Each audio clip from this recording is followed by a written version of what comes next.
Hello everybody, it's that college football guy here with another video. I was originally going to do this, I just recorded this and I realized I have a trucking story to tell, so I'm going to do that in a separate video after this one. That made a mess. I'll be perfectly honest.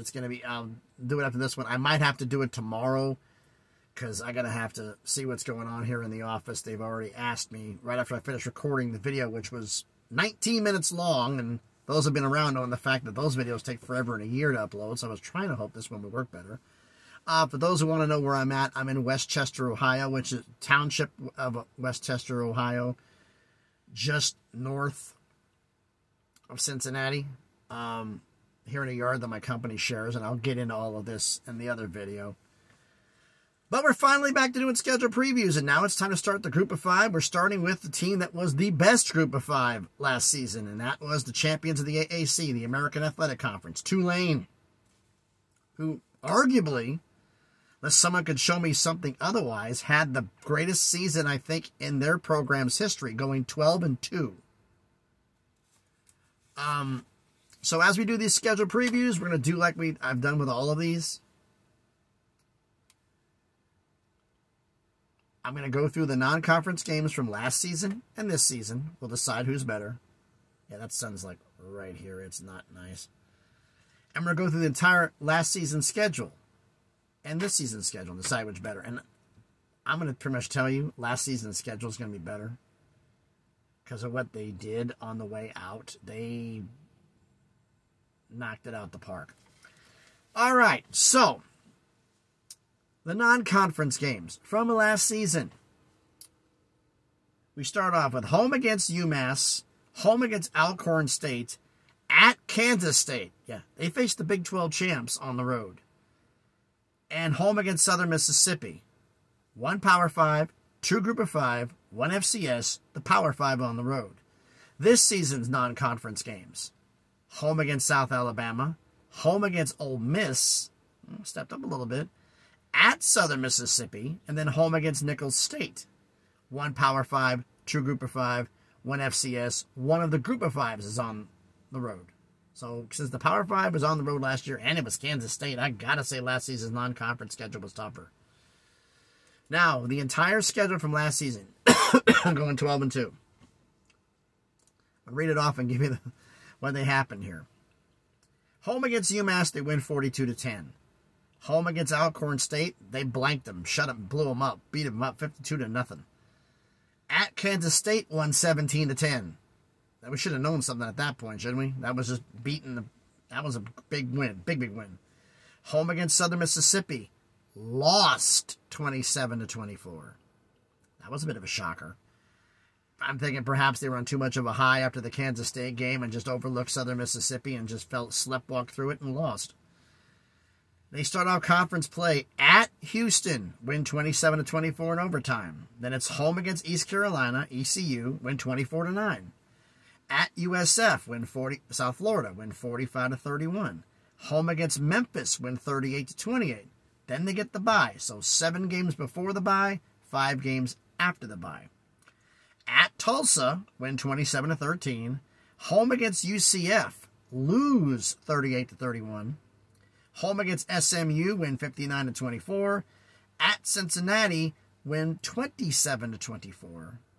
And then in the AAC Conference Championship game, they got revenge against UCF and beat them 45-28. And then in one of the biggest upsets in bowl, and I would have to say it's an upset, even because most people say, I don't know about it was an upset.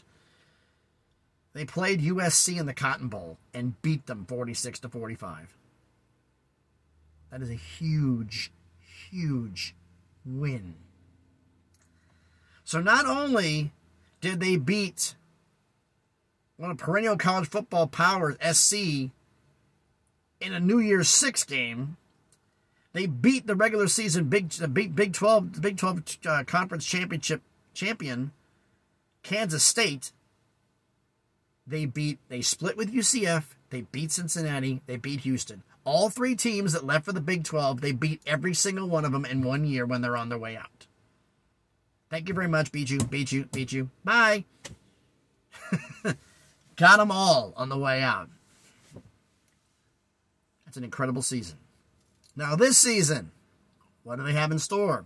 Home against South Alabama, home against Ole Miss, at Southern Mississippi, the team you lost to at home last year after the Kansas State game, and they're after the Ole Miss game, so it's another trap game. Will you overlook them again? Possible. And then home against Nicholls State. They open conference play against UAB, one of the new members. Then they get the bye week. Last season was 7 in front of the bye and 5 after. This season, 5 in front of the bye and 7 after.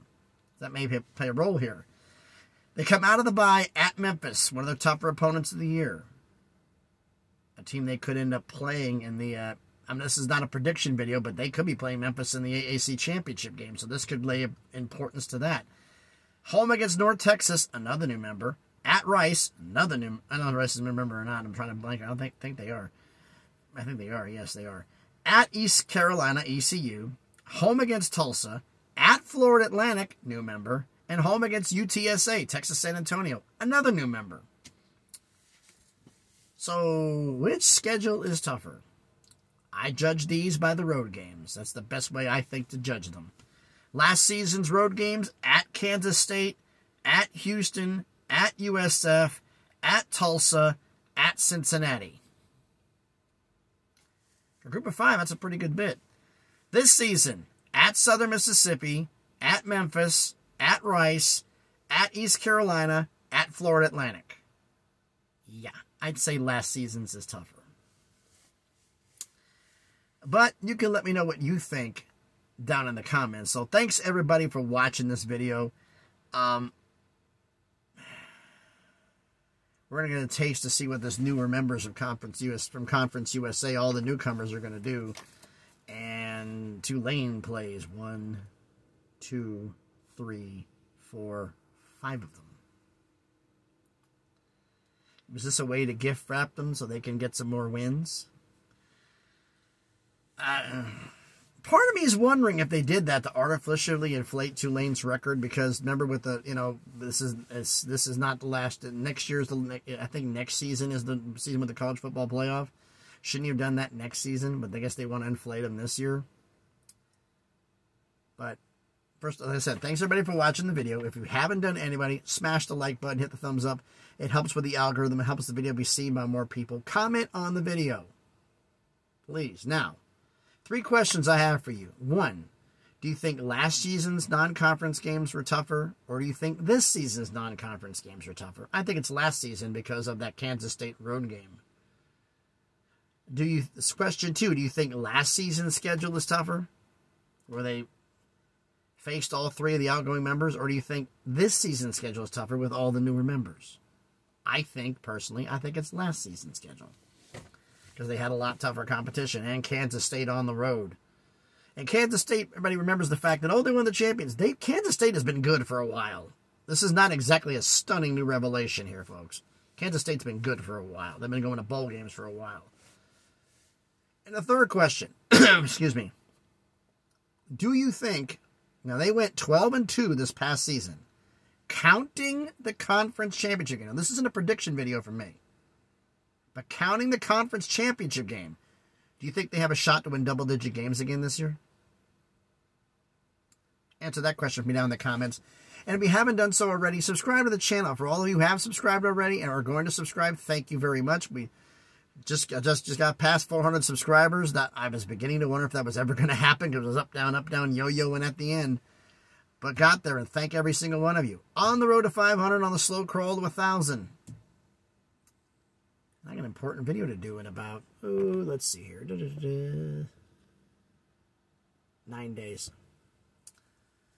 I'll explain that later. Like I said, subscribe to the channel. And also, if you haven't done already, please hit the notifications bell. It lets you know when I post a video. I try to do one every single day, but unfortunately life happens, or in some places, like when I was in North Carolina where there was 0 cell service, interference happens. So, thanks everybody for watching the video. Hope everybody is having a great evening as the sun blinds the hell out of me.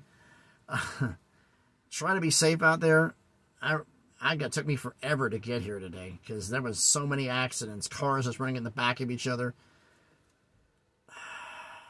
The one idiot who was in a lifted Ford F-250, who in such a hurry ran a red light and T-boned a Brinks truck. Yeah. And you want to know what happened? Not much left of the truck, of the pickup. The brakes didn't. Pickup, he was going so fast. Yeah, the whole ornament's damn near part of the dashboard. Engine pieces everywhere. It was not fun. So thanks everybody for watching the video. Be safe out there, and please be good to each other.